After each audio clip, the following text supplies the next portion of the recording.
YouTube is an internet monolith. It is the video sharing website, and the third most visited site on the net. YouTube is inescapable. An entire culture has grown around it. Websites like YouTube Every Second show how massive it truly is. With 400 hours of footage uploaded every hour, the website's catalog of videos is endless. With 1.8 billion users every month, it seems impossible for anything to gain notoriety in such a noisy mass, much less become a trend. But some things do. Sometimes they're not even people. Beyond this is the YouTube algorithm, the arbitrary god that rules YouTube. Behind every hour of footage, there is the algorithm's hand. Every viral phenomenon, every video recommended, and every channel you subscribe to, which I hope includes this one, is a likely result of the algorithm. It is engineered, or at least directed, to recommend the perfect video. Other times, it does not. There are a select few videos stronger than the algorithm itself. They dominate the recommendations, pulling in every user. Sometimes it is more than that. There's a secret side of YouTube, only of obscure album uploads. How does this happen? Why are some albums recommended to everyone, despite their obscurity on the English-speaking net? If you have ever used YouTube for any amount of time, you have seen them. The most powerful, by far, are a select few Japanese jazz and pop albums. A song and 5 albums that seem to be universally recommended to everyone. A selection of 70s and 80s Japanese music ubiquitous across YouTube. Why are these faces, this gas station, a jar, and a clock and a cat so favored by the algorithm? What arbitrary calculations have catapulted them to dominance across YouTube?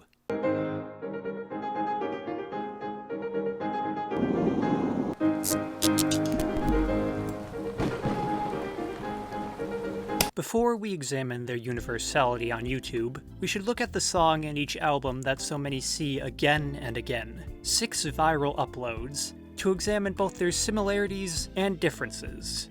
Beginning with what they share, all the songs are of Japanese origin, either being jazz or pop, with some mixture of another genre. Their original dates of release are between 1975 and 1985, a 10-year period during Japan's economic zenith. Beside technically one of them, most are credited to single composers, and all but one were uploaded to YouTube in the past 3 years, showing very similar origins.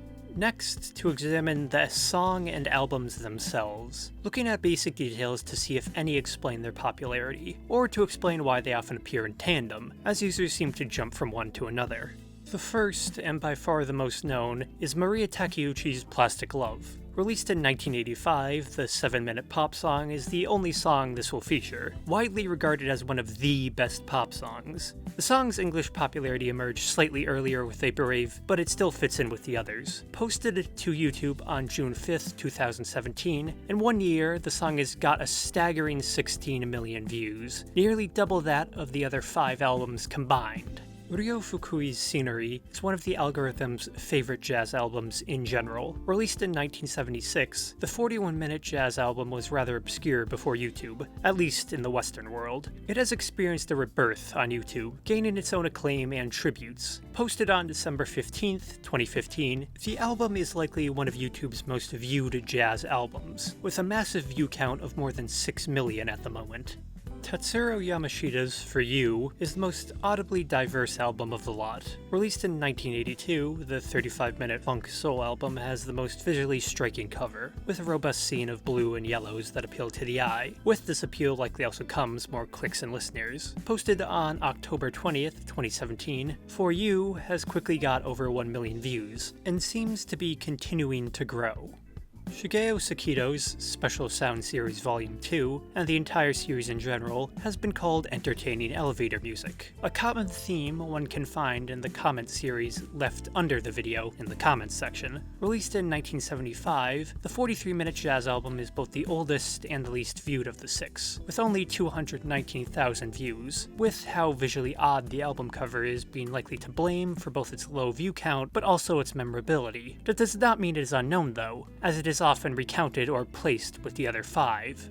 Next is Yasuaki Shimizu's Kakashi. No, not that one. Released in 1982, the bizarre 37-minute electronic jazz album is widely known because it has a cat on it. Don't judge a book by its cover, but that's really it, because, as you can see, uploaded on February 2nd, 2013, Kakashi is the oldest upload of the 5 viral albums, making it the only upload older than 3 years. Despite this, it has survived and is now rather well known, with more than 1 million views. Maybe it has something to do with a lucky cat's paw.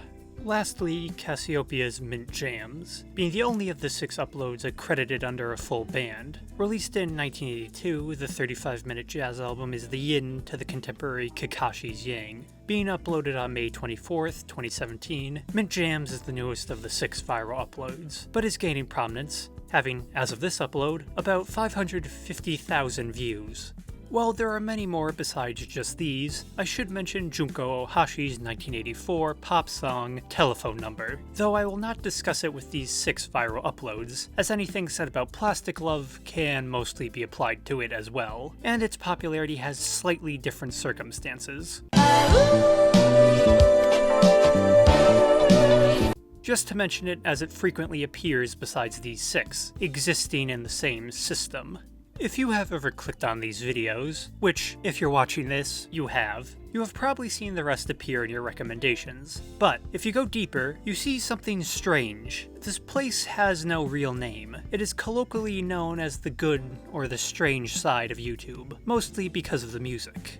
A definite side of YouTube where all the relevant videos are uploads of either Japanese jazz/pop or other obscure albums with often psychedelic covers. One's own search history and watch history alters it to some degree, yet all are only met with an unending stream of music uploads, with comments referring to this network as the good side of YouTube, or just as an interesting place. Pulling more videos similar to your last click, the algorithm fills your search and recommendations with more of this music. These 6 viral Japanese music uploads create a magnetic pull towards this area, a very deep hole. Along with the weird side of YouTube, it's one of the site's more interesting open secrets, an archive of music time has passed by, most extremely obscure, surviving only in memory by their place within the recommendations list. Common channels seen on such a safari are those whose uploads populate this area, such as Marcel the Drunkard and Aguirre Cosmico, who specialize in uploading obscure music, often impossible to find elsewhere.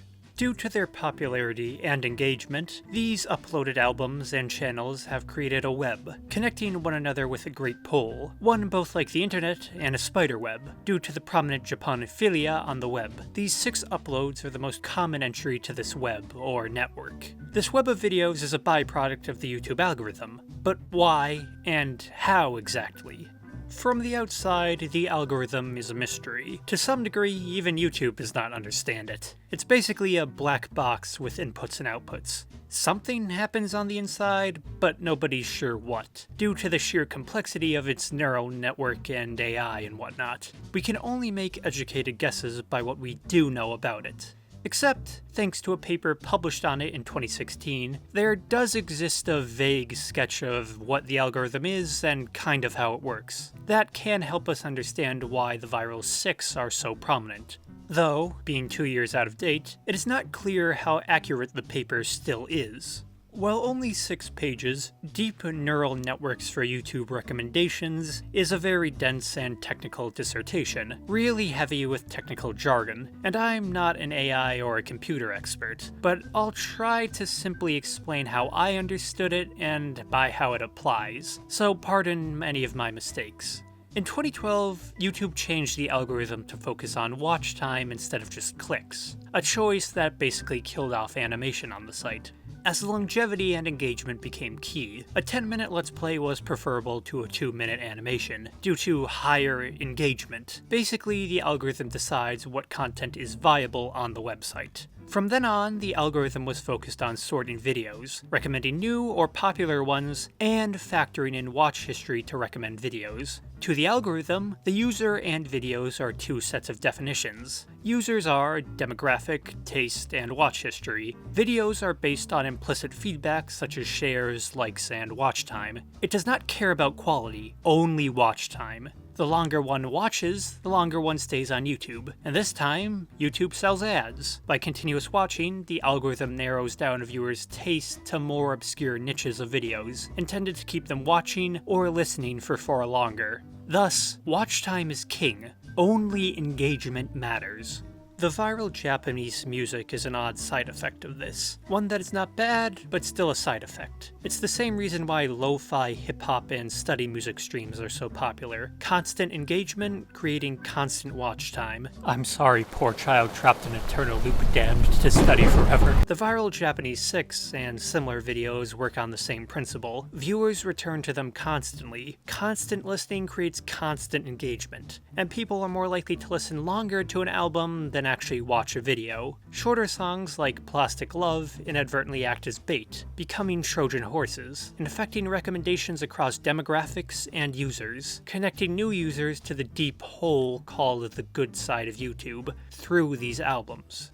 After a person listens to Plastic Love, they may be directed to another song or album, often longer. Once they click the next video, both are in their search or watch history, defining their taste and recommendations. As others have clicked on more music, the algorithm brings them to this good side brimming with music. As other users have already clicked on these uploads as this user. Due to rewatching and engagement, this viral music trumps other recommendations, creating a sort of magnetism between them, as viewers click between them, creating engagement between them. That does link each video and upload, strands upon strands in this web. They are so popular because catchiness and re-listenability checks all the algorithm's boxes. This accidental popularity has brought this music and these artists new fame, as with everything that becomes a strange phenomena on the internet, even coming to be known as Japanese YouTube Recommendation Core due to its omnipresence on the platform, a tongue-in-cheek title for a sort of tongue-in-cheek genre. Either in sincerity or jokingly, they have become widely known across the internet, gaining a place beside such things as lo-fi hip-hop radio to study to, and even Crank That by Soulja Boy, joining the internet's odd music canon. Somehow, 35 years after its release, the internet has made a gas station album cover iconic. There is always the moral grayness of such uploads that must be discussed, too. While some are advertised on by the proper owners, very little often goes to the original artists from such uploads. Even with such new fame, there is the question of artist support, something very hard to do due to these viral uploads' new sort of fame, being 30 years old, in a different language, and across the sea from a completely different market, putting a gap between consumer and creator. New fans do have a desire to support the artist's original work, no matter how far removed. Except, YouTube algorithm popularity is a very new sort of popularity, produced by a robot who cares very little for accessibility beyond its own website, or the ability to support original creators in any form besides native advertisement. And, unfortunately, time, language gap, and rarity has made it much harder than usual, though you must take the good with the bad in this situation. YouTube, and the internet in general, has offered an alternative route for forgotten music. The ability to be rediscovered, maybe finding fame it originally never had, cutting away the red tape and legal complexity that has kept such works hidden, allowing direct access. Even if that does introduce more issues with properly supporting the musician, it proves there is an audience that does desire it. Not only viral Japanese music, but other genres have survived to find a similar fate on YouTube. The good side of YouTube has a massive ecosystem, containing thousands of genres. Gino Sorcinelli has written an article on Medium discussing the same phenomena happening with indie rap from the 90s and 2000s, seeing a resurgence on YouTube, and similar positives and negatives that it suffers, as it exists in the same ecosystem as this Japanese YouTube recommendation core, experiencing the same paradoxical problems, as many of the labels who printed the songs have gone defunct or been absorbed by other studios, leaving the music in a very similar legal limbo, where the artists are often hard or impossible to reach. All in all, the problem of paradoxical popularity is as old as the internet itself. As long as music has been able to exist on the internet, obscure albums have found a home. Not always a legal home, but a good enough home to prove there is interest in them, no matter how rare or unknown they were in their day, or halfway across the world. There are many sides to YouTube, but this good side seems the most interesting, existing upon the fringe of the mainstream. By accident, years of searches and clicks have cultivated it, until it eventually emerged as a full whole in the past few years, where it lingers, attracting and enamoring many digital wanderers, who find new favorites hidden away in it. Random recommendations by a robot have become iconic. Accidental fame. From creating cultural fads, to trends, to tastes, websites have power, and none probably more than YouTube. A series of code has become a tastemaker, a conundrum which presents its own cultural dilemma and questions. Has the algorithm become a cultural curator, or is such music just universal? These 6 works are by no means bad, but their popularity foreshadows something. They are the first wave in what is likely a wider emerging revival, if it has not already begun. After all, there's 400 hours of footage and audio uploaded to YouTube every day. Surely there's hundreds of hidden gems in that, waiting to be found and reborn among the archives. Fresh minted tracks awaiting either for your hands or plastic ones to give them the love of that special scenery we call the YouTube recommendations. No matter the place, time, or period.